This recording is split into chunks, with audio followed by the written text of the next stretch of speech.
In 2009, something happened that changed everything, and what was lost left an entire generation heartbroken. Every kid has that one thing from childhood that they assume will always be there, until one day it isn't. Think back to that first time that you finally met the height requirement and you worked up the courage to ride that first real roller coaster with your mom or dad, to discover in yourself bravery that you didn't think you had. For countless kids growing up, Big Bad Wolf at Busch Gardens Williamsburg was that first big ride. Now, there are a lot of coasters in this world, but this one was special. It wasn't the biggest or the fastest. It was just fun because it had trains that hung below the track and swung freely through every turn. When it entered a curve, the cars swung outward and it felt like flying. And it had an amazing, iconic final drop. So you can imagine how an entire generation of kids must have felt when the ride was torn down in 2009. But then in 2025, Busch Gardens Williamsburg announced something that no one thought possible. They were bringing back the Big Bad Wolf. Now that would prove more challenging than you might think. For one thing, the company that built the ride was out of business, and even the location was now occupied by another attraction, so the ride would have to be reimagined. And that's when Busch Gardens brought in Richard Smith. He's an architect who worked his way up from designing simple restrooms to themed restaurants and eventually complete attractions. More importantly, he knew exactly what this ride meant to people because it was part of his story too. He grew up down the road from Busch Gardens Williamsburg and rode Big Bad Wolf when he was just 12 years old. The best part? He's here with us today to tell us exactly how he helped bring a legend back to life. So without further ado, this is the making of Big Bad Wolf, The Wolf's Revenge at Busch Gardens Williamsburg. You live in Virginia. I And I live feel in like, Williamsburg, Virginia. I'm born and raised in Williamsburg, Virginia, so I've been here my whole life. I spent 12 years or so or more down in Georgia. Went to school at Savannah College of Art and Design, became an architect, then worked in Atlanta, stayed there until 2005 or so. Then I moved back here, not to be in themed entertainment. I was still an architect, and I became an architect for Guernsey Tingle here in Williamsburg because they had great projects, and there was very few firms in this area, this small town, that had really good projects. And it was my yeah, hometown, so I thought it was a really good opportunity to do fun work, but still be in a small town. But they were working on Busch Gardens, and I love Busch Gardens, and I was just as much of a theme park nerd as anybody. So I just wanted to do something there, right? And I remember it just wanted to do something. I'm an architect and a higher range or whatever at the time. They hired me at a little higher level, which is nice. But all I was doing was bathrooms and renovations of bathrooms, but I still wanted to do one. So it's just we call it white tiles, so 4 1/4 white tiles, as typical as a bathroom gets. And what we right. were doing is redoing these bathrooms in typical 4 1/4 white tile, and that's lovely and that's awesome. And that was the style back in 2006, seven, whatever it was. Um, but we wanted to theme it, and it became a kind of a trend through the industry as well. And so I got to do one in Germany finally, and we themed the women's side because we were men's and women's renovations. They could only afford to do anything new on one of them. So the women's side in Germany there is themed kind of sort of. It's kind of Germanish, has some wood tile and stuff in it. The other side is a 4 1/4 white, and we you can see both sides. There's a dramatic difference, but not in cost of construction. It's just better to design. So that was the first one we did. Then that began doing a full And bathroom. this is the German themed area in Yeah, Busch Gardens yeah, Williamsburg. yeah, in Okay. Rheinfeld in Williamsburg, across from the Glockenspiel, actually.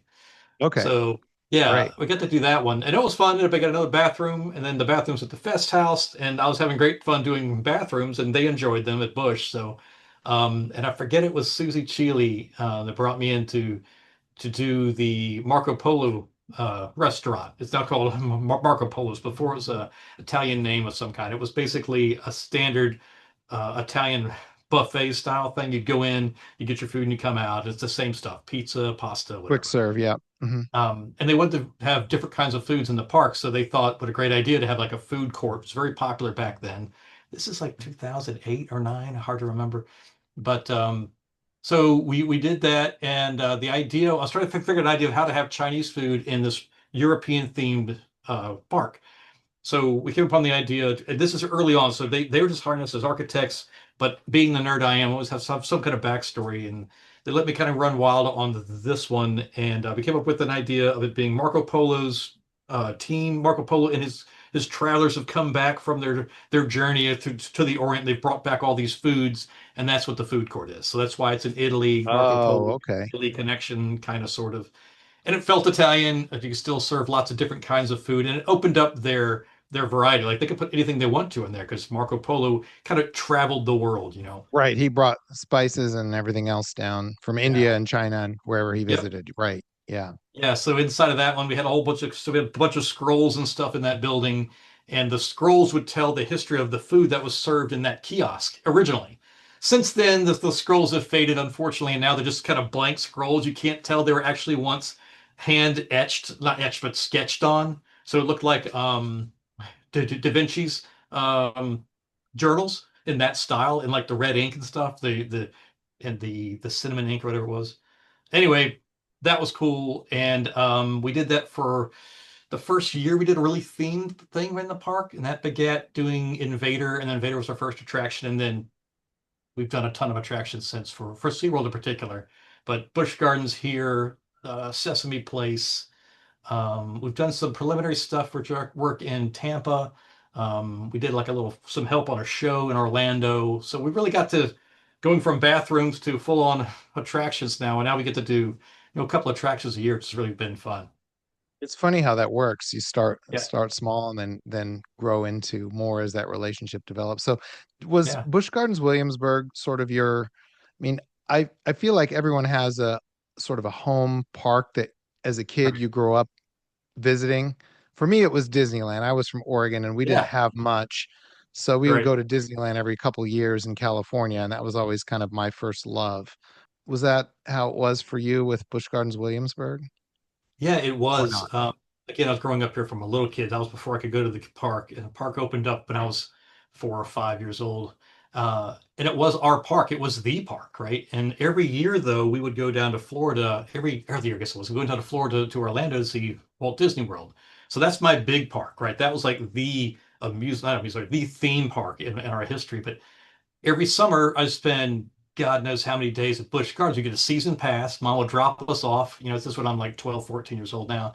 And we would just hang out in the park all day and loved it. I loved the history of it. I loved how the thing worked. Like I didn't just like what was on stage. I like to know kind of why it was on stage and how it was on stage and how the park worked and where the parrots came from, the whole thing. I love the history of it. But yeah, Busch Gardens was my growing up park. That was my childhood park. I spent, first dates there and high school days there and all that stuff, man. So being able to work on these rides now, coming back around and remembering when some of them opened, then like now I'm one of the architects or one of the designers working on that project. It's kind of heady because you're like, oh my gosh, I remember when Big Bad Wolf opened. I was younger, but my brother went to ride it, and now we did the sequel to the Big Bad Wolf. Gosh knows how many later, and that was in 2008 when it shut down. So now it's 2025. Now we've opened. So that was a big deal. Like that ride was new and then retired of its old age, and now we're doing a new one. And this fanboy is all of a sudden in charge of story and architecture and art directing, and it's been a wild ride, man. That's pretty cool. So talk about the original Big Bad Wolf or what you remember, Yeah. what you know about it, and then what management said in terms of Yeah. it going away. Yeah, so that's a big thing on the internets and everywhere about what went wrong, of why the wolf was not saved and all that kind of stuff. My understanding is that it was beyond its maintenance schedule. Like everything has to go down at some point, and this was going to be more expensive to build a whole new coaster than it was to fix the old one. That ride system was, and this is what I'm hearing now. So this is I'm just the architect, Sure. but this ride system was difficult and new for its time, and all those shock absorbers. They started with like two or four at the top, they ended up with four or five, and they had bags under it to catch all the stuff that came out of those trucks and those shock absorbers. And it was a great ride, and it lasted as long as it could. But at some point, it's just unsafe. And do you build a whole new one? And if you build a whole new one, do you build the exact same thing again, or you build it all new, all different? And I guess Right. I was involved. That was early on when they did the for Bolton project, but they opted to go to a whole new coaster. And Yeah. I understand it. I love Wolf too. I grew up with Wolf. It was one of my first coasters and all that stuff. I do dearly love that thing. But at some point, it's just not safe to run anymore. You gotta Sure. go in something new. That's not a savable Yeah. coaster. Yeah, and the original coaster I think was built by Aerodynamics, which was basically these were the folks that Yeah. Walt Disney hired to do the Yep. original Matterhorn ride, the big, I think, Right. Big Thunder Mountain Railroad. Steel, they did the first steel tube roller coasters, Yep. Tubular and it was steel is really exactly right. Yeah. right. It was revolutionary at the time, but Yeah. they went out of business at a certain point, probably in the early 2000s or late 90s, and so there was a So that's push to fun because the aerodynamics thing that they went south, that went south at the same time that Drachenfire was built because that was originally aerodynamics and it changed halfway through. And that's a whole nother ball of wax for a whole nother story for another day. But Big Bad Wolf was awesome, and Drachenfire was objectively not so awesome.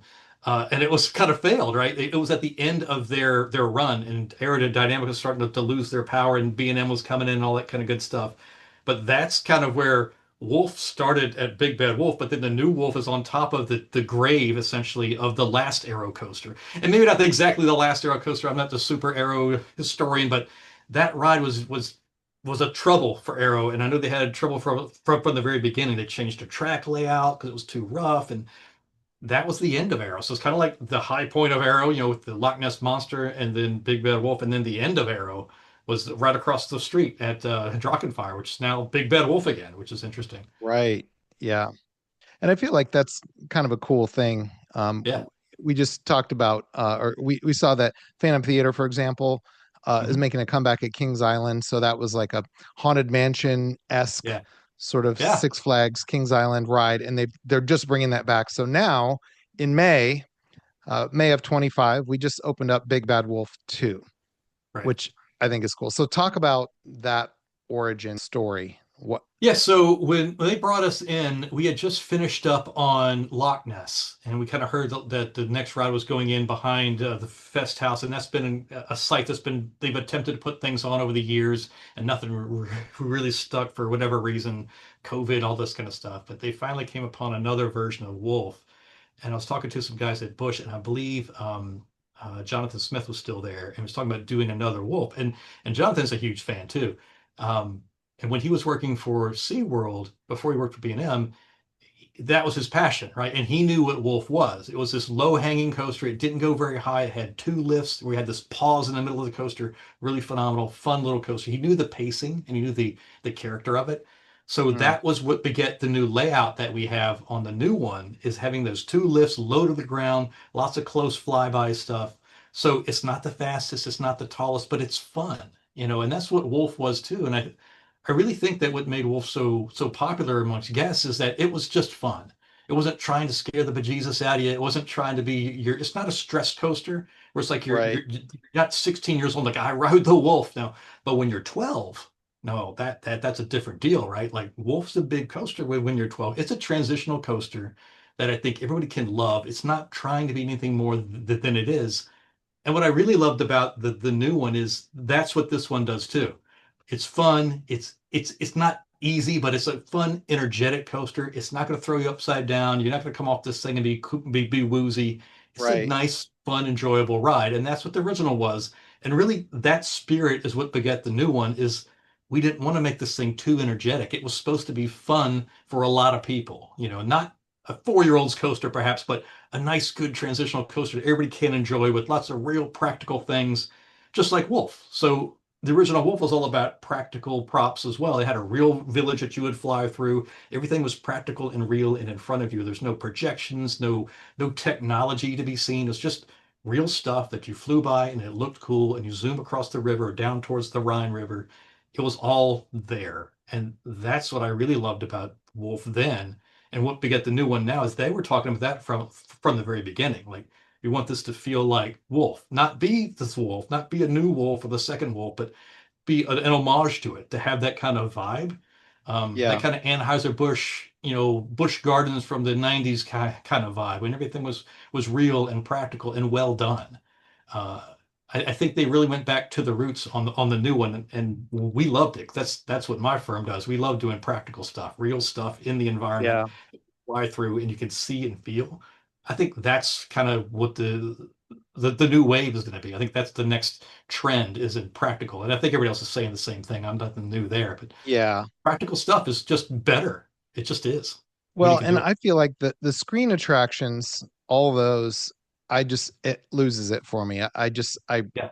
I don't suspend disbelief. I look Yeah, at it and I think I am looking at a screen, I'm watching a movie, sure. and I'm in a room watching a movie now. And the Right. original Spider-Man at Islands of Adventure, that that blew me away because you actually did feel like you were on, riding a real ride. Agreed. The thing was being flung around by Spider-Man. But But the Nate, new ones, so that's the thing though, right? It was a practical environment. The right? fireball shoots through the wall. You see There's a real the fireball. right, Yes, right. It was a virtual fireball that hits the wall and blows through with an actual fireball, and that's what right. made it, I think, exciting. It was a blend of real sets and what you're seeing in the 3D glasses Right. and on the film. Yeah, and on the ride film. So I don't hate the new technology, but I think when it takes the place of something that can be practical, that's when it's not its right. best. It was just you lose your sense of belief, like you said, your suspended belief is when you see something that could be practical and it's not. Like, why Yeah, not just make it practical? If you can make a 90, in Kong, right? So I'm not a fan of Kong, but in Kong has the giant head at the end, and when you go hmm, through Kong at the end, the thing most people are excited by is you saw actual King Kong's head. Like, sure. that's cool. That's a great use of an actual giant, animatronic prop head that Right. could have been a screen, I suppose. There's lots of screens before it. I understand why those scenes can't be practical, but whenever you can make something practical, I absolutely think it should be. It's Yeah, I just mean, from a money perspective, you could say, well, we can just make this digital file. It's going to look yeah, perfect. We can do things in yeah, the digital file that we can't do in the real yeah, world. But yeah, and also you have to maintain if you have a big gigantic animatronic Kong head, you yep, have to maintain that thing. And the hydraulic leak can shut the ride down, whatever that is, or pneumatic, whatever it's powered by. And so I can see how a businessman would say, yeah, let's just do a virtual right. background. But I think you're right. I think it just loses some of its Yeah. appeal. Yeah, That is the trick going forward is we're getting more progressive and more the rides we're doing now, the attractions we're doing now have more and more layers of different kinds of things. So we're blending in some technology and all that. But it's how you blend it in and when and mm, where. Because an animatronic is a special thing too, especially for a regional park. When you're using an animatronic somewhere, you notice because you're not in Central Florida, like, oh, okay. And that you're talking about was the Haunted Mansion we just mentioned, I forgot. Um the Phantom rehash. Theater. Yeah, Yeah, Phantom the new Manor. Phantom Theater at Kings Island. Yeah, Phantom Theater. Yeah. So in Phantom Theater, one of the great things about that is it's an animatronic. Like that's like real quality animatronic. Sally did a great job by all respects. What I saw, it looks fantastic. That gives the guest a sense of quality, I think, because it's kind of the blend of technology and practical, right? It's a real sure. thing. Central Florida and Disney in particular has set the standard.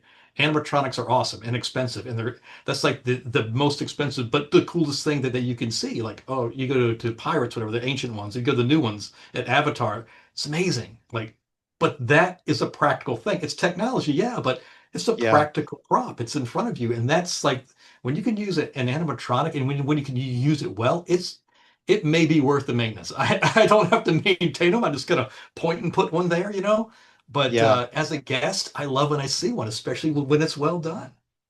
yeah. It's cool. It's a sign of quality, man. Yeah, it's interesting because when I first moved to Orlando, I was working for a guy named Richard Crane, who was a Universal guy, built Earthquake, and he would take basically an earthquake attraction and bring it to China.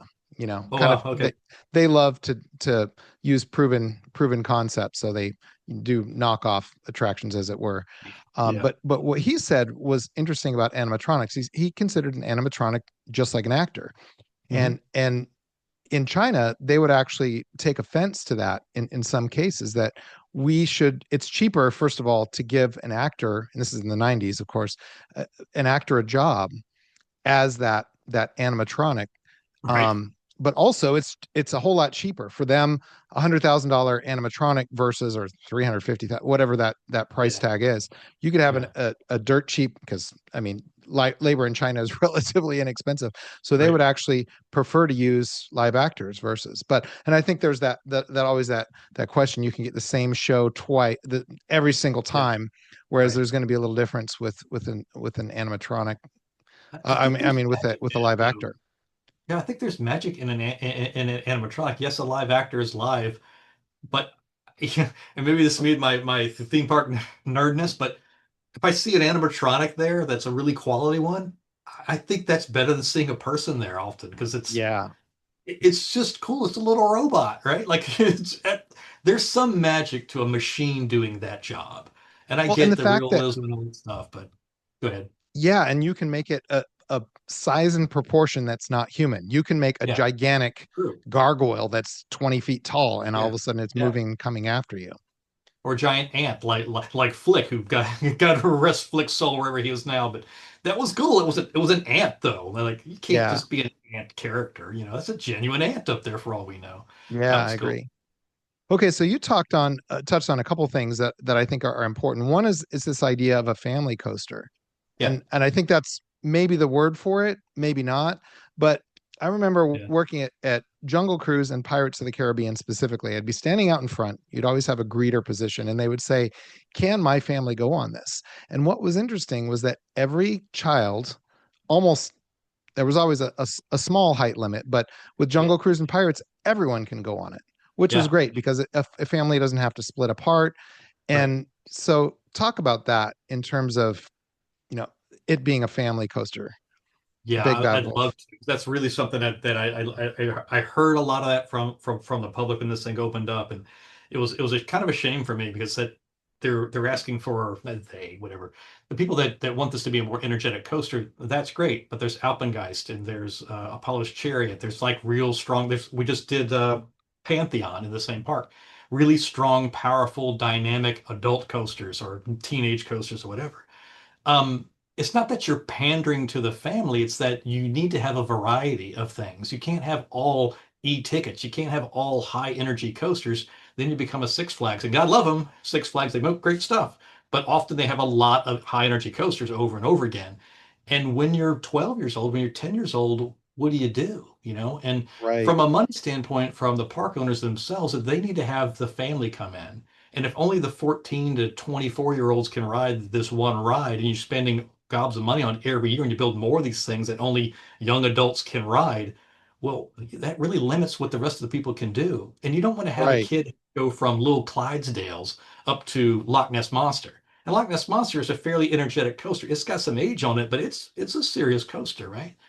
There should be something in the middle where not only a 12-year-old can ride it, but I want to ride it. You know, I'm a Right. 57-year-old man and I don't want to ride Apollo's Chariot every time or Alpengeist every time.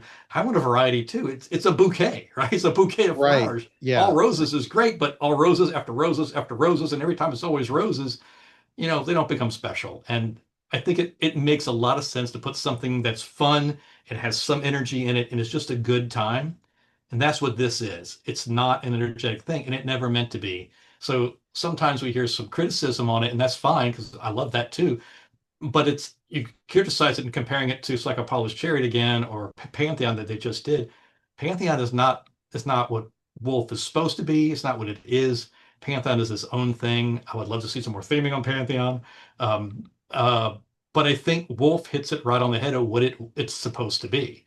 And I think it's Yeah. a great little addition. And it's right in the middle, man. Like middle things are really good. Middle coasters are great. Glacé was in this park a while back.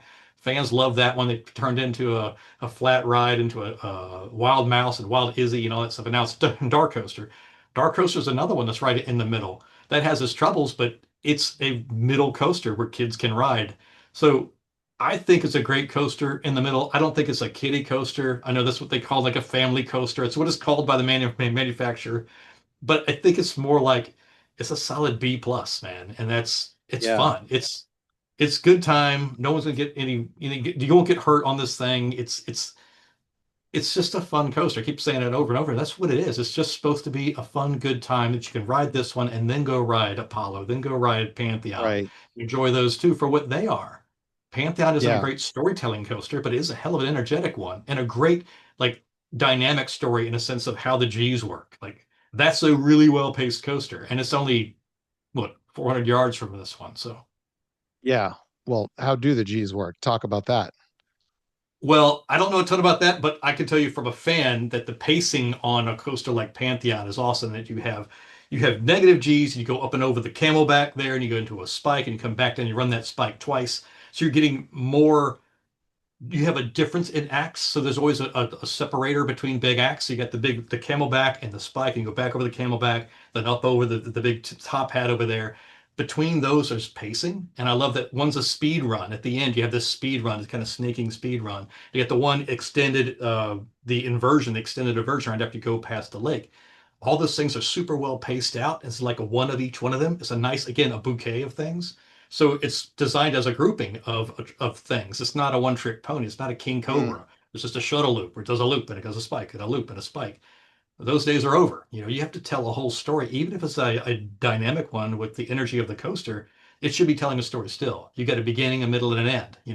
And that's what Pantheon does super well. I think as a coaster, it doesn't tell a particular story beyond the energy of the coaster itself, but maybe it doesn't have to. That's its own vibe.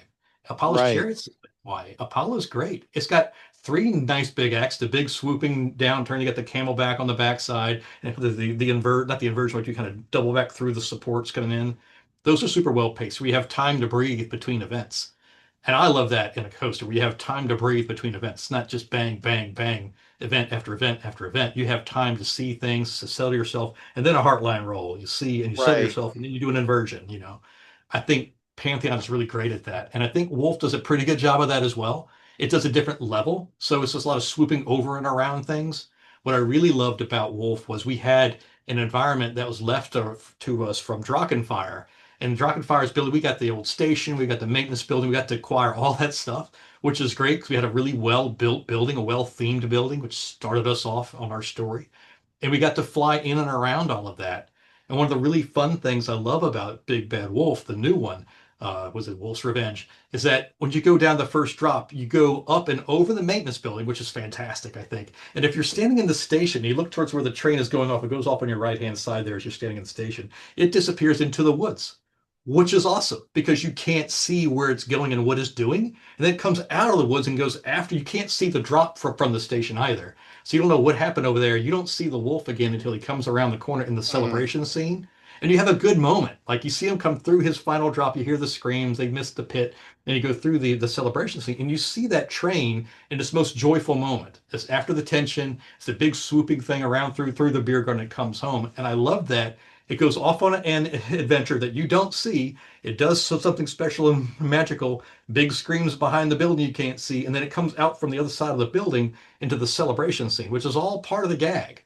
It's all part of the gag. It's supposed to go off into the woods. It's supposed to not be seen. It's that's storytelling, man, and that's energetic storytelling. We don't need to put the practical environment around it. That's a second layer, which is also pretty cool with Wolf that I love, is that we got to build all this practical environment just like the first Wolf, but I love the pacing of it, and it tells a little story. It goes away from the station. Well, there's Wolf, you're the wolf, right? It comes into the station, it goes through the station, you load up and you ride out him, and he howls as goes over the first drop, and then he tears off into the woods to terrorize the village. But you on the coast are the only one who really know that in story, because uh, everybody in the station can't see it. So only you, the rider, goes, I'm on the wolf. Oh no, we're going to you blast through the town gates, you terrorize the village, and they try to trap you on the way out, and you come home. But all of that stuff that happens over there, you don't know in the station. So if you're a first time writer, if you're really telling the story the way you want to, and you're walking through the line and doing all that, it doesn't open up to you until the wolf himself blows through the gates and you see that the town in front of you, and then you terrorize it, and that's awesome. And they try to trap you. It's a very simple, fluid storyline that makes sense, yeah. I think. And it's simple. Like on a coaster, it's got to be simple. You got like 3, 4 beats, and that's it. No details on coaster. You're not going to have time to do all that. You're a Right. wolf, terrorize the village. He tried to trap you. You came home, done. That to me is cool because this is a completely different way to approach an attraction than a Disney or Universal, where everything is about story, where they would try to, Yeah. add dialogue and put sets in and make it about the make it basically a dark ride on rails. Hmm. But what you're doing is you're basically creating an experience, and Yeah. and I feel like that's the word. It's an experience that is the entire. Well, it's the attraction is an experience. The attraction isn't a story. Everything doesn't start with a story. In this case, it starts with an experience.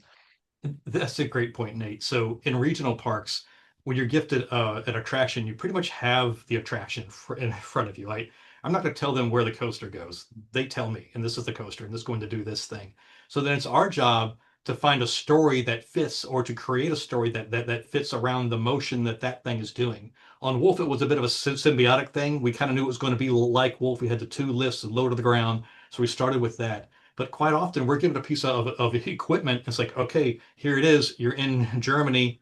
What should it be, Rich? Like, oh, okay, well, it's about a lost bat or whatever. We come up with some kind of story that makes sense of the energy of the attraction. It happens in water parks. It happens with slides all the time. We're gifted these attractions, this piece of equipment. Like, we're going to install this. Awesome, great. Okay, what's the guardrails? Well, you're in Germany, or you're in a hot rod garage or whatever. Then we have to figure out why this thing does what it does without being able to change what it does. So in Wolf, we had a little bit more symbiosis there, but often we're gifted a coaster. We're doing one in Texas now, and it's here's what it does. You figure out why it does that. So it's kind Why of it does backwards, it. but it's super fun because it's a puzzle. There's a puzzle for us Yeah, to solve, and it makes sense of it because you're a guest and you don't know that. You want to know why this thing does it. And I think that rides are so much more fun when they have a purpose. Like amusement park rides are great and they just do their energy thing and they come back, but they don't really have a reason for doing that. But if you tell it it's a phoenix, like if you have a shuttle loop, it goes up and it comes back. Well, why does it do that motion? Tell a story around the fact that the train is going to go up and spike backwards. Make sense of why it does that. And it just adds a layer, and it's nearly for free because you just need to write the story around the attraction. yeah, I'd like to see more of that all the time. I agree.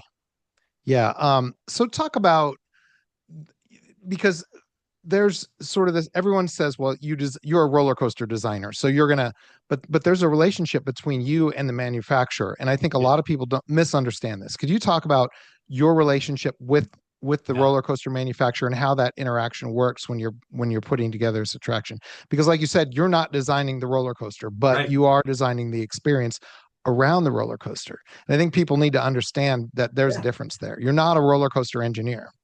Right. So that's fun. Gosh, it's a great question.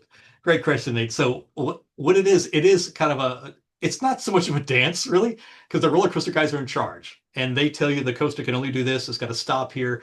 It's a story I had a long time ago. I was talking to Larry Giles at Busch Gardens at the time, and we are doing a wooden coaster they called Invader. And I remember the station, it had to have it was an inclined station, right? Because they kind of roll through the station. And it was a level in the station. I think our station was going to be off by like 2 inches, something really minor, right? And I kept saying, well, just lower the track, just raise the track, right? And until I said, you can't. I was like, yeah, you can't. You haven't built it yet. Just raise it 2 inches. And I didn't know because I was still young and I didn't get it. Like, no, the coaster does what it does. And gravity, you can't stop gravity. Like gravity Right. just can't change. It has to be angled. You can't not angle it, Rich. Oh, and then once I figured it out, I was like, oh my God, you're like an idiot. But the great thing about that relationship is manufacturers are really fun to work with. They really are, and they're different. Some of them are more stringent than others about what their requirements are. That's kind of awesome too. But yeah, never have I been on an attraction yet where we told them what we wanted to do for our story. On Invader, we have a tunnel there because we wanted to have more energy, and that was a Larry Giles thing. But he was dealing with the manufacturer.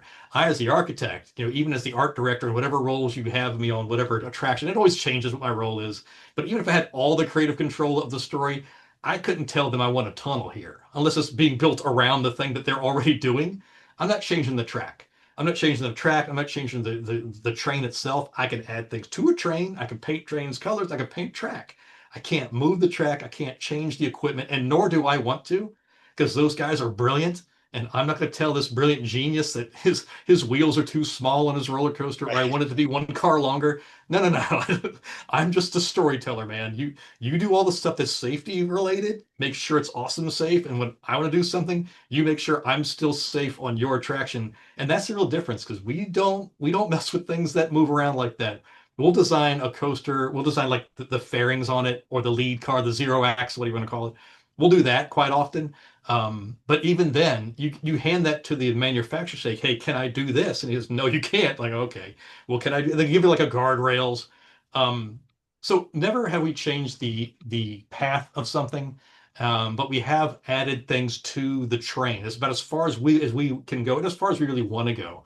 the Yeah, real joy in this thing, Nate, is that when you're given these guardrails, whether it's where the site is or what the attraction is or where it's located in a park from a story standpoint, that's where the fun is. Like you have to figure out a story that fits all of those pieces. And the more sure. complex it is, the better it gets. That's a whole other story for another day. But Invader is a great example of that, where it is what it is because of where it is. And again, that's a Jonathan Smith story. He did that back in. I mean, he was still walking on that pyre that site before it got opened, and it was still just a log flume above and whatever.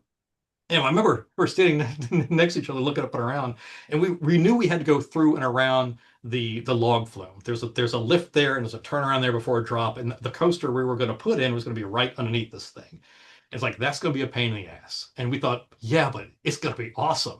And he had the same reaction I did, which I love him so much. It's like, yeah, this is going to be great. I don't know how we're going to do it. Like, that's going to take some figuring out, but it's going to be awesome. We're going to go through and under the flume. Like, the water is going to drip down from the trough as you're going up it's going to be great. Like, Yeah. what better of a theme park thing is that, right? To get dripped on by a flume trough. That's quintessential old theme park stuff, man. So Well, is that that's the okay? Is same that a thing with Walt. safety issue though? I mean, to have first of all water. We interviewed someone from Whitewater West, and he said it's like Jurassic Park. Water will find a way, kind of thing. Um, Well, it's dripping. It's under a trough. It's not a downpouring. If it was a leak, they would fix it. But it's a general okay, splashing from either side of the trough. It's it's super common, and it's just like a rain source, and it's all treated water anyway. It's like, yeah, no, it's not a safety issue at all. It never has been really. They used to have a playground underneath this thing back in the 70s and early 80s. It's a okay. playground called like Lost Villagers or something like that. They had a ball pit and stuff under there. So that was fine then. It's not a safety issue, but it is fun and it adds interest. And you can hear the logs, the bumping sound when they hit the sides of Sure. that's an old Arrow log flume actually. One of the first Arrow log flumes, like second or third or whatever it was. But uh, just the sound of it and the screams and the people and the dripping. Ah, it's just heaven. Like It that's just what you want in a theme park. You want action and stuff happening all over all the time, and yeah, that works and makes sense of each other. I just love that place. and stimulus that you don't get driving in your car to work. Oh, Just the bump yeah. of a log against the Yeah. the edge of a flume. That it only happens there. And So that sound, right? It's like sounds like a yeah, magical because you hear it as a theme park nerd, like, oh, that's a log flume. And yeah, you can't make that sound without a log flume. Pirates right, is awesome. It doesn't make that sound, it makes its own sound. It's a different kind of right, log flume. And yeah, the smell and the sense, all that stuff, believe yeah. When you can interact with other attractions and with the environment around it, that's what I feel like it gets special. And that's what I think in regional theme parks particularly is you need to use all the environment that you have because regional theme parks don't have $400 million to put into an attraction. Central right. Florida is awesome. That's a skill set I don't get. I'm very appreciative. Those guys are freaking amazing. But us poor guys up here with only $40 million, whatever it is going to be, whatever the attraction is, we have to use what we got. If I've got a building that's already there, if I've got trees that are, I'm going to use everything I got because that's going to make Yeah, the attraction better. And that's how you tell story is what you have on site. You can't just build a whole new flat site and build a whole new environment around. You can't build worlds in these kinds of budgets. You have to build your world within a sandbox that's already there. And that's something yeah. that And I we feel like learned over the years. well, Go ahead, sorry. Disney, it's sort of like the laws of physics when it comes to finance don't apply because Yeah. they've got 35 million people coming every year. And so they can just put in what, and Yeah. people expect them to put in the absolute best. And it doesn't matter. Well, obviously Sure. there's always a budget, but the budget is secondary to the experience, I feel like. But you guys have Yeah. to make your balance sheet work every year. So Yeah. um, that's an important consideration. It makes you thrifty. A good friend of mine always say it's like the drug. What's he say? Crafty drama kids or stuff. So something like that. You're always kind of figuring out how to make it work with the pieces you have. It's fun. I mean, to me, it's the most fun in what we do. We never have $100 million, and that's kind of the fun part. I can't just build a tree. If I want a tree, I got to find a tree that's already there and build my Right. story around it. If I want a building, I hope I have one, or I hope I can make a second use for that building. Which is Yeah. like the wolf thing. We use the buildings that we had there. We made them part of the ride because they're there and they're awesome. And I didn't want to not use every inch of that. Every inch of that site is utilized. Every nuance, every elevation change. We built an entire village, which was incredible. That was a big deal, a very wolfy thing to do. But we had to go over the buildings and around the buildings that were there through the existing station, the old Drachenfire station. But because of that, it gave us more layers. It gave us more storytelling devices around us. We could spend more money on physical props inside the station and make it look like this giant beer warehouse, which is what it is, because we had the money left over because the building was already there. We just painted it and Sure. fixed up the roof and made it right. And we got to put all these props inside. That money comes from the budget you have to build for a station, but we already had a station. So we got to spend it on that. And we had a maintenance building too, which is fantastic. You never get a maintenance building anymore. Regional parks don't anyway. A heated and cooled maintenance building. Maintenance guys are super happy with that. But by the way, they get to have an actual building now, and that's a rarity in these smaller parks. So it's a really fun thing for the guys to maintain, and I think it's a fun thing to ride. To go back to Wolf again, but it always comes back to Wolf, I guess. Yeah. Well, it's interesting because and I want to get back to something you said a little while ago because Mm. you talked about just swooping through the village. I actually talked. I'm a pilot in my other Yeah. world, and I talk with a lot of different people, and a lot of them are fighter pilots. And I said, "Well, what's it like? Do you like? Would you rather be in an Airbus or a fighter pilot?" And a lot of them say Airbus. So, well, Huh. that doesn't seem like it makes sense. He says, "Well, you don't understand. You know the relative motion in an F-16 when you're just flying across you're in this tiny little glass cockpit, Yeah. but the relative motion is very little, except Huh. for when you're doing 1v1 combat Dogfight or things. whatnot. Yeah. Yeah, and so but that is was very interesting to me because they can be flying Mach 1, right? And they're getting very little relative motion, very little stimulation, and they're actually bored up there. Yeah. But you guys flying at 47 miles an hour, however fast it is, Right. are getting lots of stimulation, even though it's 100 times slower. And it's just Yeah. because of how you put those objects and you place them Mm. in the path. It's a great point. Yeah, yeah. When you have things to work around, it becomes more exciting. And that's like drive. I drive. I used to race cars back in my old spent youth, and we used to always say it's more fun to drive a slow car fast than a fast car fast. Slow cars fast is amazing because you're always on your toes, and things happen quicker, it seems, and you're in more control. Fast cars that are meant to go fast aren't as fun because they're meant to go fast. And Yeah, here's a quick story that doesn't matter at all to the theme parks, but I did the petty experience. We get in a NASCAR and you do it on the track, whatever it is, 4 or 5 laps in that. And I had already that's when I was racing, like my Miata, a little Miata. And when I raced in this, I went to this NASCAR thing with my brother and my dad, and we did this thing. And I was supposed to be like, they're looking on me like, you're gonna be the race car driver, or whatever. And it's like, I'm gonna put a good number up, and I get out there, and I never shifted out of fourth. And they said you can't, they don't let you go any faster until you shift up a gear, shift up a gear, always follow the plane from you. But I never felt in my core that it was time to shift into high gear, so they never let me go any faster than a certain number. And they made fun of me in the last lap. They put this big number red 4 out, like shift up, you dummy. I was like, oh, I forgot. I shifted in a fourth gear, had 1 lap at top speed, whatever.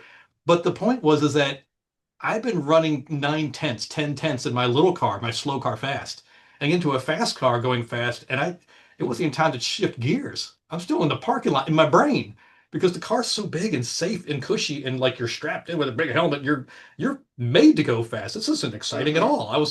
It yeah, was a great experience, but my slow car fast is way more exciting and thrilling and dangerous to a certain extent than the fast car fast. So I didn't sure, know. I didn't feel it in my body. And it's the same thing with coasters, man. Anything else? If you do diving around stuff, which we do on Wolf, to go back to Wolf, we dive around stuff. We close call it all the time. We had to run the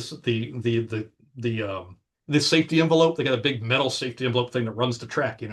We had to run that thing a lot because it comes close to almost everything. You think it comes close to something, it is within inches of where it's supposed to be. Like it is on top of it. So much so we had to verify it physically with your eyes and a giant steel bar going, yes, that's still good. Yep, okay.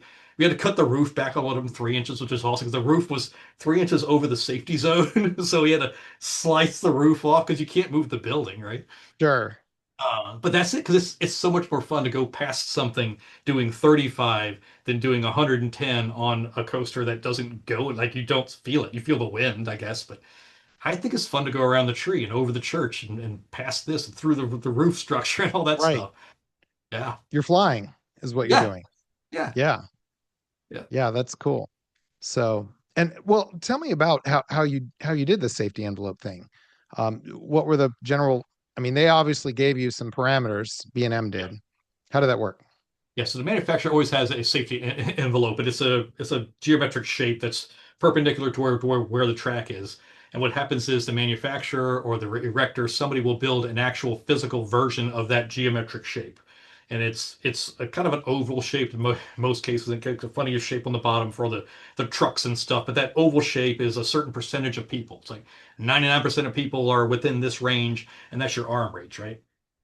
And what they'll do is we design the thing virtually with the graphic, and we run the graphic through, and we have a computer layout of the coaster itself we get from the manufacturer way in advance of our work, and it has the envelope kind of projected onto those tracks, so we know where the envelope is in virtual space. We design all of our stuff in virtual space, and of course the park will add another safety zone to that. So if the ride erector is 20 feet wide, the park will say, okay, you get 20 feet plus a foot. So it's 21 feet wide or whatever.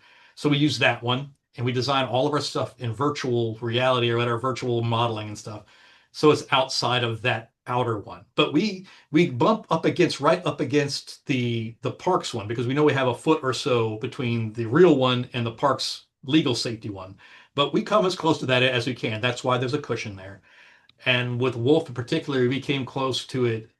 Uh, I can't remember how many times, but for sure there was four places that were really close where we would run. We built the thing and we looked at it like, that looks close. Can you put the guide up there? And they take the guide and they'll take it on a crane and they'll run it up there. Sometimes on the back of a car. Sometimes they just take a big. This is like a template, right? They stick it on there, and one spot where it goes over a church in the village. It leaves it goes through the village and then goes up and over a church steeple and out of the village, back towards the trap and all that. And as you go over the village, it looked really tight. And me and my partner Tom Jardimo here, he's as much as I am. He's a great designer that works for us. We were looking at that church the whole time, thinking that's really close. And the steeple was built a certain way. It got a little bit wider. The contractor built it a little bit differently than what we had intended. And like, okay, but we got to run that. We got to run the template up there again. I think we did that thing at least three times on we requested, and I thought the GC probably did it another 10 times, but it was within a couple inches of being right. Like it was close. And it goes over fine. It's lovely. But then it comes down off of the church and goes down under kind of a stables on the right hand side. Look, Easter egg there's Drachenfire stables or whatever. And as it goes through, we had the stables out of place, but we didn't figure on where the eave was. And the shingles, the rafters come out and the shingles come just past that. Well, everything built was good, but then the shingles and they're installed overlap, go right past, as they should, past the sheathing beneath them, and that little overlap is what got us. Like they ran the template through that, and it hit the roof. Like, oh, dang it! So you Oh, go to that ride and you go fast, really quick, but at the very end, we go past the stables. Gosh, I bet it's about 10 or 20 feet of it. You can see it took a sawzall. It took off the shingles on the right hand side, which I think is awesome. We are right on the edge, brother. Like you are close. It is perfectly safe and all that kind of stuff because it's outside of the other range. But to know that you got it right on the razor's edge feels kind of good. Like that's perfect, you know. Another spot when you're coming down the final drop, the big finale scene, you're going through the village, you terrorize everybody, and you're coming up over into the last drop, and you go up the lift, and you don't see anything in front of you because it's all safety stuff in front of you, so you don't see where you're going. But you'll drop. And just as you crest over the hill, you look down, and you see a trap, right? It's like a big old-fashioned netted trap, a big oversized rope, so it looks all cartoony and cool. And it's surrounded by these posts, these stakes, these sharpened sticks. And you come down and you swoop barely over the trap and go out. Okay, great. Well, there's a safety zone on these because it's a hanger, suspended, and it goes down so far. Those spikes are pointing up at you. So we make sure, real sure, where the safety zone was vertically. Like we want to be I'm not going like within an inch of that one. That was a good distance away, but still we had to shorten all the logs where you swoop out of that thing to make damn sure you don't clip your feet on it. It's sure. safe, 100% safe. But that's the point we went to. We had to numerous times checking those things, and we had to look at, so when if they ever rot and fall down, that they can't fall into the safety zone. They actually are outside of safety zones. What it looks like is dangerous is intensely safe. It could rot and fall down and catch fire and get struck by lightning. No matter what happens, as long as gravity works, then those sharpened sticks will never be in the range in that safety zone. But it was fun to go back and look at it again and again and again. Like, are you sure? Because that looks close, but that's the point. It should look close. Like, no, you That did a means you're great doing it job. right. Let's check it one more time for me, if you don't mind. And they did, and it was great. So yeah, Yeah. that's fun. Well, that's great. There's another point that I kind of wanted to make, and that's that there's a certain point where a roller coaster, a park, just can't make they can't keep making bigger, faster, Yeah, stronger roller coasters. At a yeah, certain point, you're always just breaking another record. And yeah, if you're going 70 miles an hour, have you really experienced anything? I don't yeah. know, but so I feel like you guys have done it right by just saying this is just going to be a cool experience for what it is. I think there's a place for all of that, Nate. I think you have high speed ones. I think Top Fuel Dragster or Top Fuel, whatever it is. I mean that Top Thrill Dragster. It's great, and that's its own experience, and that's its storyline. But not everything can be Top Thrill Dragster. Not everything can be Pantheon. Not everything can be whatever. Insert coaster here. Everything should have its own vibe and its own story. And I think you find that story sometimes along the way when you're gifted the coaster. With the energy, what the dynamic of that thing is, the path and how it works. Sometimes you build a story from that. Sometimes you have to build a story around an existing story, and the coaster doesn't quite fit it, and you kind of find a way to mesh the square peg in the round hole. But I think there's a variety of coasters, and I think there's a variety of attractions. Not everything is pirates, Even in the Right. pirates genre, not every pirate is the same pirates. Or the West Coast one, the East Coast one are similar, but one's longer and better storytelling, I suppose. But the one in Hong Kong is ridiculous and awesome and over the top crazy, and it's its own thing, and it should be. They can't all be Yeah. the same thing. Then it gets boring. I like that the variety in them. I really do. Yeah. Well, okay. You know what's So, also fun? I'm sorry. What's also oh fun to no, go to the go other ahead. extreme is Grover. Grover in the same park. It's my home park now. But Grover's Alpine Experience, whatever it is in Sesame, it's not a bad ride. Oh, you know what? I'll do what's more popular. Goofy's Barnstormer. Don't sleep on Goofy's Barnstormer. That's a good time. I just rode it the other Oh day. It's yeah. fantastic. Oh It's in yeah. the Circus Land or Storybook Land at Magic Kingdom. It's not a bad coaster. It's a kiddie coaster for sure. But you know what? I had a good time. It was good. It was not Space Mountain. It was not Tron, and neither should it be. It was its own thing, and it was fun. It's a great little coaster. Yeah, Yeah, when we were working on Universal Studios Shanghai, they put Universal creative people in the Hard Rock restaurant that was closed. It was shaped like a gigantic guitar, and yeah, I swear it was a biohazard in there. But they put us all just kind of in this massive restaurant in studios, and we're working on whatever we were working on. But I could hear because I'm building a model of what I Mhm. was working on, and across the way I could hear Woody Woodpecker about once every minute and a half going and it was the beginning of the Woody Woodpecker coaster, which was exactly Oh, like Goofy's Barnstormer. It's the same yeah, exact ride system. So I yeah, remember walking up, you walk up to somebody's desk, hey, I need to talk to you for a second. Can you answer a question for me? And I just remember one of my coworkers, we had kind of a down day. And I said, hey, I need to talk to you for a second. And she said, what? And I said, well, we need to go ride the Woodpecker roller coaster. So we took about 5 or 6 people across the street, rode the coaster, and it was a good reminder about what we were actually doing, yeah. creating happiness, we're creating fun. You're So telling stories, man. It's amazing. yeah, All that stuff is telling. It's all about storytelling. I love to tell a good story, and this yeah. this is what we get to do all day, Nate. This is amazing. Yeah, but that coaster is great. Those little coasters, you're right. You can't They sleep on them are. because they're fantastic. So, And they're all well, practical. You're flying through practical things that do things in front of you. It's a very simple mechanism, but it pays off. yeah. So, do you want to talk us through some of the drawings that you sent? What about Yeah, that? I can go through the initial for Wolf, which is pretty fun, Yeah, and let's do give that. you. We're good. This is the original scheme. This is before anything else started. Before we had the coaster there. We knew we were behind the Fest house. We were in Oktoberfest, so it was in that village area.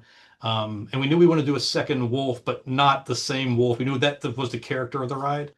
So this earlier version is kind of a magical, witchy kind of a wolf. The whole preset of the whole setup was that the village that the wolf was in a while ago, like before the 2009, before that wolf was shut down, he had a village, and that village is now this village. You're visiting the village again, but what's happened since 2009 is derelict, it's broken down, everybody has abandoned it, and people have abandoned it because of the wolf, and he's attacked there, and he's still haunting the village or whatever.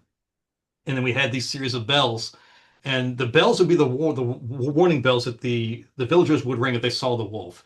And it's been silent for years, but now the bells are starting to ring again. People are seeing the wolf. People are going back to the village and they're visiting, but they're not coming back. And what's happening is there's something happening, and they're hearing the growling of the wolves. There's this mystery about what this has the wolf come back. And then we go into the station here, and it's the same thing. So you see the Fest House and Oktoberfest. You see how we're trying to blend the station into the Oktoberfest world again. And this again is it explains why the station is there. This is where the station becomes a warehouse for beer.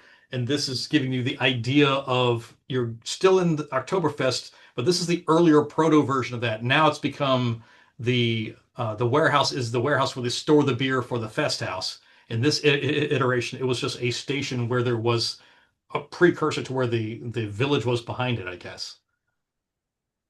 So here's a better layout of how it worked out originally, and this is really close to the final. So that's why I wanted to show you this because we didn't change much from here.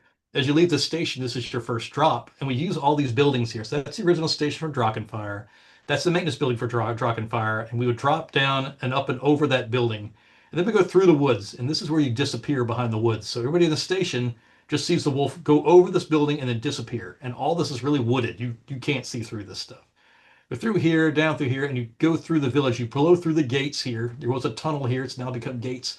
You go through the gates and you terrorize the village.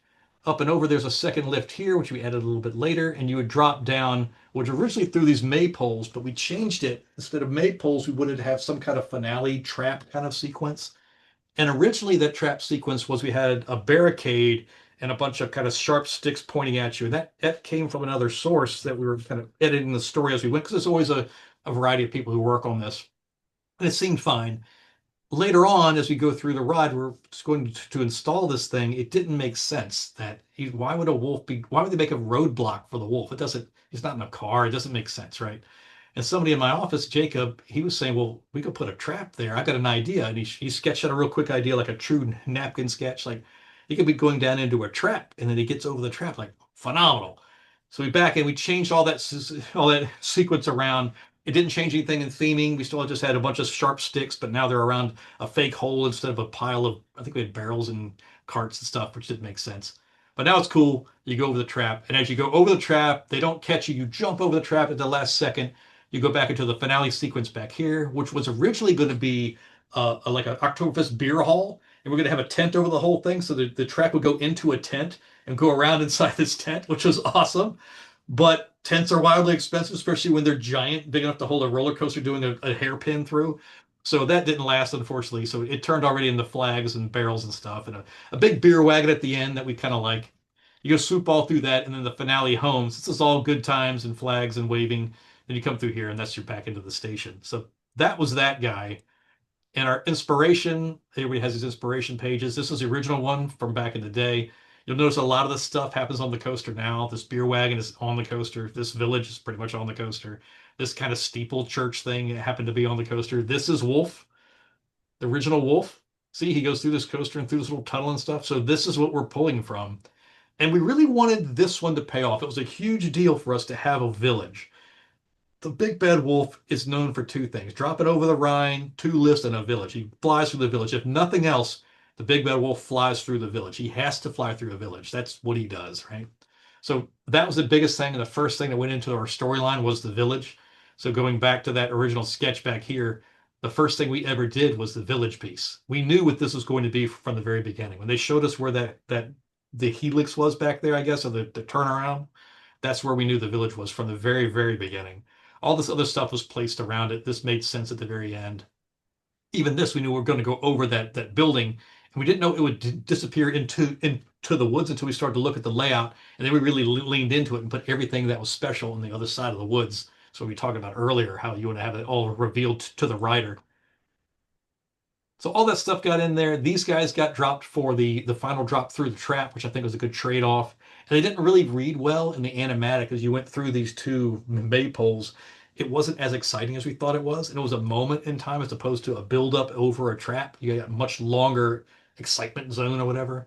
It just felt better and more like trapping the wolf. This just felt like you're flying through some goalpost. It wasn't fun. Yeah.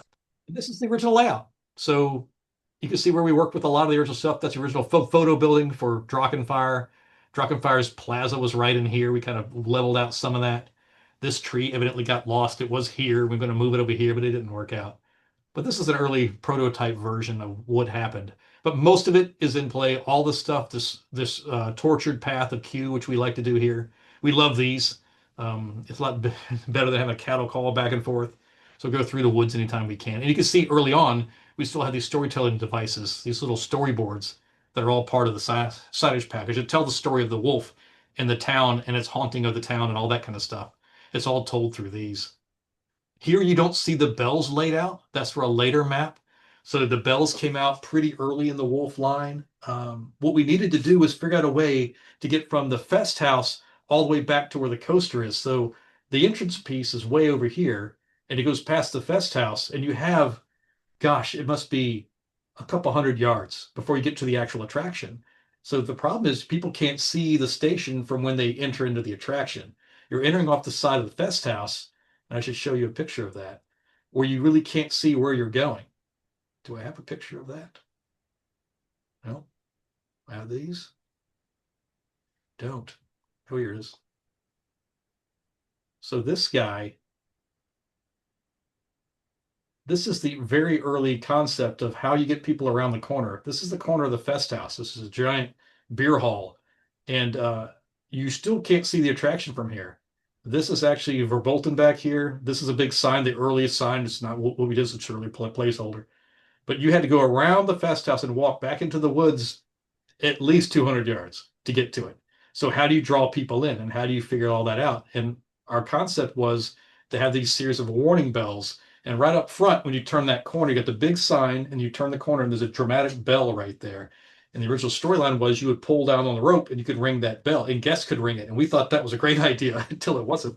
But we thought it was a great idea to ring the bells. All the bells are real, you know.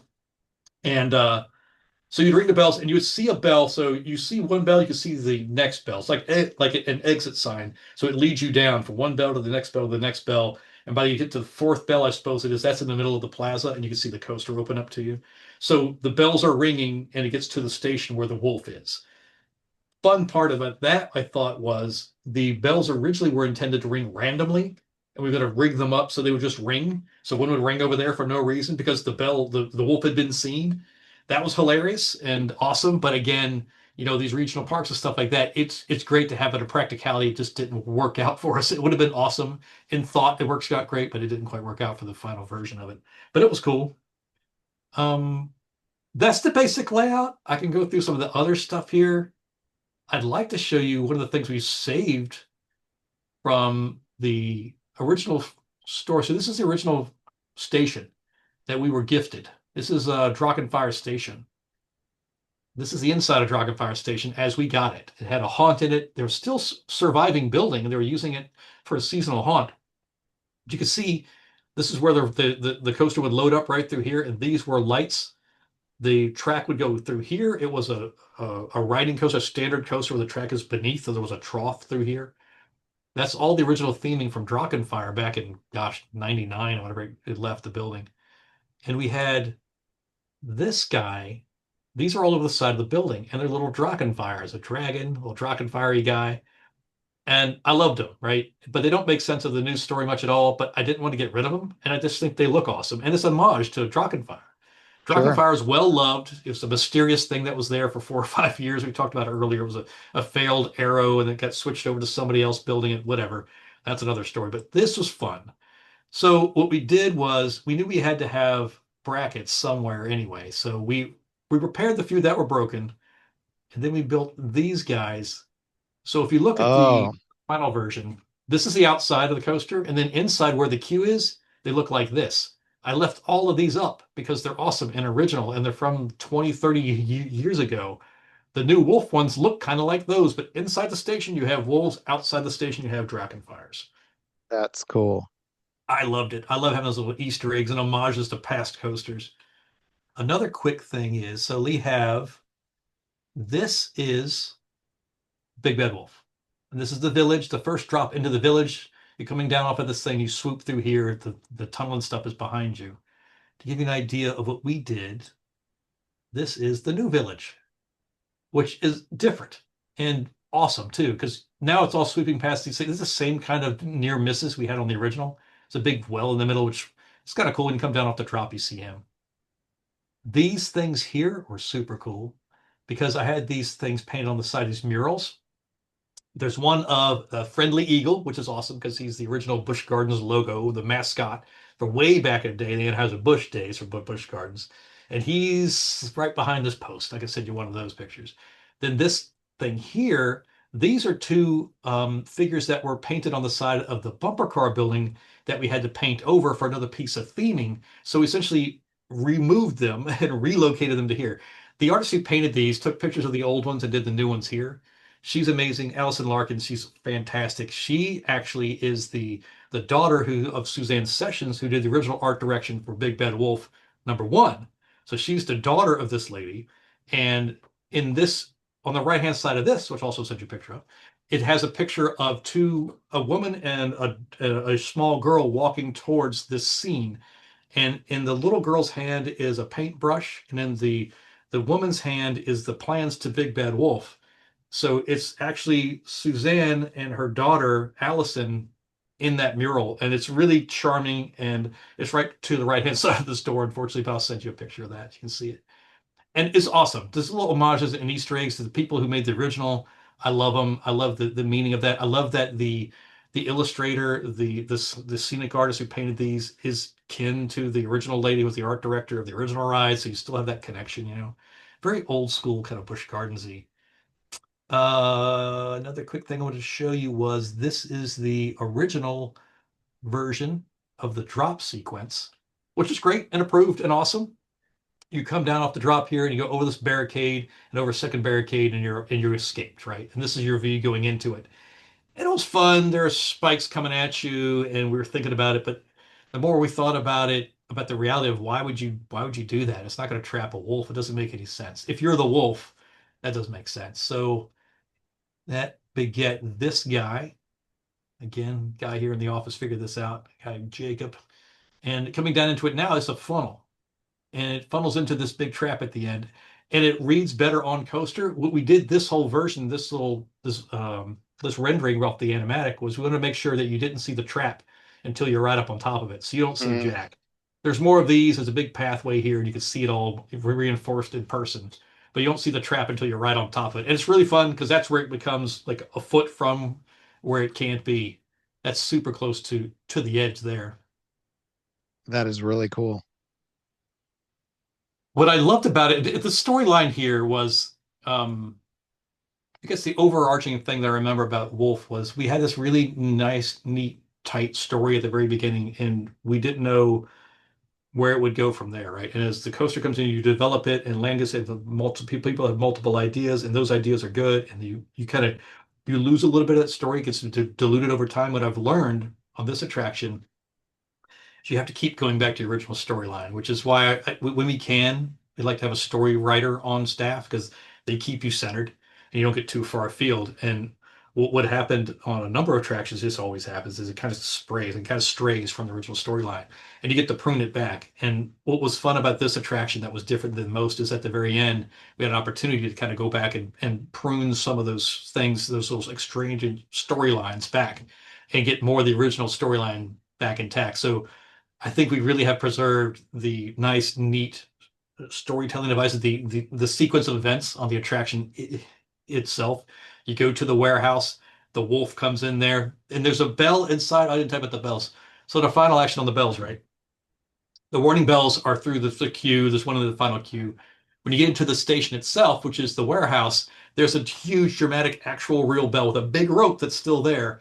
And if you ask the ops there now, it's like op two, op station two, whatever. Ask them to ring the bell. They're supposed to ring the bell every time the wolf leaves because the wolf is coming, right? So this actual giant, realistic giant bell, it sounds amazing. It actually is a good sounding bell. We're so happy. You ring the bell, and then the wolf leaves the station, which is really cool. Do they It actually was ring the bell? Yeah, so they ring the bell still. Not all the time. Now you have to ask them. The first few weeks or so, they were ringing it, and that was fantastic. And when you had the Ace guys were there, American Coaster Enthusiast, I guess their name is. When they were there, they would ask the lady to ring the bell, and you would hear it. So the wonderful thing about that is the bell radiates. That's what bells do. You could hear them from miles away. And we loved about that is every 2.5 minutes when you send out a train, that bell would ring. So if you're on the other side of the fest house, again, we're trying to pull them around the corner, right? We got this dramatic sign, which is awesome. And you go down, you see the series of bells, and those guys should be ringing. But there should be the final bell, the big bell, the dramatic, deeper sounding bell is from the station. And every time a wolf leaves, they ring that bell, and you'll hear it across the park. So it's just like the wolf howling with the haunted mansion. You just hear it in the background all the time. There's something awesome happening over there. That was the event I wanted to have here, is that bell would ring every time a wolf leaves, and you would hear the bell ring every 2.5 minutes or whatever it is. And I thought that was a wonderful way to pull your interest towards and around that thing and to walk paths and see what's down the end of that path. Um, the biggest issue with Wolf was always how far away it is from the main path. It's a great coaster. It's a good time. It's fun. It's well themed. It's got lots of Easter eggs and storytelling devices in it. But if you don't get back there, you can't see them. So getting them to walk down that path is the biggest lead time. And I think we did a pretty good job. We'll see how the years go on. 2 or 3 years in, do these people still walk down that path to ride Wolf? I hope so. Yeah. Well, what was the audience reception or the guest feedback for the finished Yep. ride? From what I've seen, what I've heard, of course, kids love it, right? Because kids they have a real ride to ride. Everything in the 8 to 12 range, those guys have something to do now, and even younger can ride it. That's fun. So that was an easy play. That was low hanging fruit. We did a good job with that. I think the families, the moms, dads, they're all down with it. The criticism we had was largely from adult riders and older teen riders that it just wasn't as energetic. It's not as energetic as Wolf was, and that I understand, and they're correct in all those statements, except that the original Big Bad Wolf was not that energetic. And it was dramatic in a sense that it swung, and you would go down this thing, and you'd go over the Rhine, but it never really was that big coaster. It was always a transition coaster. And you could debate whether Wolf was a more, exciting ride than New Wolf is, or what do you want to call the one is. So Big Bad Wolf 1 has its own character. Big Bad Wolf 2 has its own character as well. And it is what it is. It's supposed to be exactly where it fits in. It's supposed to be that good ride, that easy feeling coaster. You're gonna have a little bit of excitement. You're gonna fly by a bunch of cool stuff, and you have a little bit of courage to ride it. But it's not a big e-ticket, 100 mile an hour launcher. Those are amazing too. But to go back to your original question, I think overall it was a great review. We got really early reviews were really good on this thing. Everybody seemed to like it a lot. I think the 10 or 20% of people that really thought this was be more than what it is was a matter of marketing. It's hard to tell somebody like it's going to be the best new thing, but not in the way you think. It's going to be another Right. great new thing. Right. But I think what I'm most proud about with this one is it's all kind of old school Busch Gardensy feeling. It feels like it could have been built in the early 2000s. It's got that kind of um of gravitas to it. It's all real. It's all like peat moss and built environments and real buildings that you're actually flying by. If if they built this in 2002, or 1998 or whatever, this would be perfect. It's what it should be for this park, and it's a return to really quality ride experience. That it's not just about the equipment; it's about the environment the equipment goes through. Uh, and again, I say again, I love some of these coasters that are pure equipment. That's a challenge. It's exciting. It's a theme park. It's like it's a badge of courage when you've ridden these. This is not that for a 20-year-old. If you're an 8-year-old and you've ridden Big Bad Wolf, that's a thing because it is. You've ridden a big coaster. It does real things with real things. You passing real objects and all of that, and it all makes sense. The story makes sense. It's a simple story of the wolf terrorizing the village and coming back. Everybody kind of knows what's going on. You are the wolf. The train itself is a giant wolf head, so it's hitting you right in the head. And I think what I love most about it is so clean. It's just a clean, simple story. It is told in the old school ways. This is as Busch Gardens of an attraction as you will ever get. This is an old school attraction. This is an attraction from our childhood. This is something that could be built in the 80s and it would have been, this is awesome. This is the newest, coolest thing ever.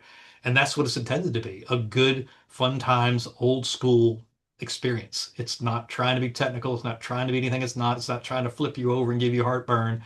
It's just a good time. And it fits super well in this particular park because of its character. The way it's built is the way they would have always built it. And I was most proud that when somebody told me that, like that wasn't a storyline that I got. That was somebody that told us after we had built it, and they said, "This feels like old Busch." I'm like, "Yeah, you're right," because that's what I grew up with. This is everything I've ever wanted to do on a coaster, and it's it's just fun. And maybe it's a character builder for some people, maybe it's not. I don't know. Again, I think it's fun. And when you're at an amusement park or at a theme park, you just want to go out there and have fun. And that's what this is, man. Um, yeah, I think the difficult parts were getting people back there, and we want to go over that and how the sign and the bells that lead you in. I don't know if I told that story cleanly enough, but the series of bells that walk you past the fest house, that's all on purpose, man. The only reason for that bell there is so you would hear the next one or see the next one and be drawn to the next bell. You always know where you're going. There's no question. And there's a bell, and then there's another bell, and a bell, and the final one is a bell, and the station is the giant bell. So that's audible storytelling, is visual storytelling. It makes sense of the attraction. It's a warning bell for wolves, and I think all that's cool. The secondary beats were how the story kind of was very finite. It was good and clean and simple, and it strayed a little bit and go into too much of that because I don't want to insult anybody. But it kind of came back in at the end. I really like that part about it as well. And it again, to reiterate that it's not it's what it doesn't do is what it was never intended to do. It's not supposed to. It's not Velociraptor or Velocicoaster. It's not. It's not what it's intended to do. Velocicoaster is amazing and the second best coaster I've ever been on, I guess. But it's not Wolf. It's not supposed to be. This is more like Hiccup's Wild Adventure, whatever that one's called. That's what this Mhm. is. It's theming and fun, and your 12-year-old can have a good time and say he rode something today. Yeah. Yeah. What are the learning moments that you took away from this experience? Yeah, that's great. So, hmm. I think I learned a lot about storytelling. I think in the earlier attraction we worked on, we always were learning and trying to find something new. We struggled a bit with storytelling on ride. I think what I learned most on Wolf, we were most successful with as we learned it was the pacing of the story beats on ride. Setting up that story in the queue is great, but what you get on the ride, does it make sense? Does it flow? Do you give the guests time? And you got to factor in how fast they're moving, what they're going through. Are they trying to survive something, or there's something to look at? And I think with this one, we really understood that there's only like three main beats here. You're on the wolf, he's chasing you, you go to terrorize the town, and you come back. It, it's very cleanly told. I did do an on-ride interview with Themed Attractions magazine or Orlando Attractions Attractions, right? magazine. Yeah. Attractions magazine. Yeah. So I did an on-ride with Attractions magazine, and I think that was as cleanly told as you can be. And it was an on-ride storytelling. Like we told it as we went. It made sense. You go up and over, you hear the audible, you see the visual, you fly by this, over that. Oh no, they almost caught us. Celebration scene. I think what we learned most is how to tell stories at speed on this one. And not just at speed, but at the speed of the attraction you're working with. So this could be a boat ride at a whole other experience. It'd be a whole nother level of storytelling. We'd have more immersion. We'd have more layers to that because we have time. This one we learned that you don't have time, and you got to hit your guests on the head with the story. Like you're a wolf, so we literally put a giant wolf head. You're riding the wolf because there's his head. You're getting on it, and then you go through the town and you see the town, and he's howling. Wolf, the bells are ringing and that kind of stuff, and you come back and there you go over a trap. Clearly, it's a trap meant for you. You go through a celebration village, the music lights up, and you're kind of flying through that and just having a good time. Very simple, man. Got to keep it strong. You got to keep those beats super simple and strong on these high speed things, especially. And we learned a lot about pacing and storytelling here. What did management say? How do they receive it? Oh, wow. Management has been so good to me there. This is the last big attraction for Susie Cheeley. She kind of helps out now, I guess, when she retired soon after this one. And I wanted to be this special for her as well because we've had a relationship since Invader, since before Invader. She's been at the park and she's always been the PM for me. And I wanted it to be really good. And that was where I felt good about it being a Busch Gardens coaster. Sorry. Ah, because I wanted it to be good. Wanted to be good for her because it was her last big coaster. We call it kind of new, she was about to retire and stuff. So to make it feel as old school as it did, and in all the best ways, that was great. But management overall really liked it. Park president, he was super happy with it. We did a little talk show, whatever it was, with the Ace guys the weekend that it opened. He did his first thing, and I told stories for a few 20 minutes or so about the coaster afterwards, and he seemed to like it. He's a good cat too. Um, corporate, I think, does. They got to call us back, so we're doing two more after this one. We've got a couple of attractions going up that'll be exciting to be announced. I think there's kind of announced that we're doing the one in Texas, which is out, so I can talk about that one. The other one, I don't know if I can talk about, but the one in Texas is similar in equipment. Um, the storyline there is fun because it's based on what the track does. So we kind of had to figure out what the storyline was from the track. Like, all right, you've got an animal and you got this track. Like, oh, okay, well, what is it going to do? And we kind of figured out what the story is telling on that one is. And people can see that when it opens up, which is going to be March of this year, or March of next year. So next season, we'll have a new one opening up in Texas, just similar to this one. Got the same kind of physical storytelling in a different way, which is kind of fun. And we'll talk about that one when it opens up. And there's one behind that one, which is fun, and that'll be in a local park near you. So All right. Well, that's intriguing. I'm sure the keyboard warriors are going to be doing some research trying to figure it out, and I'm going to leave it a sure. secret.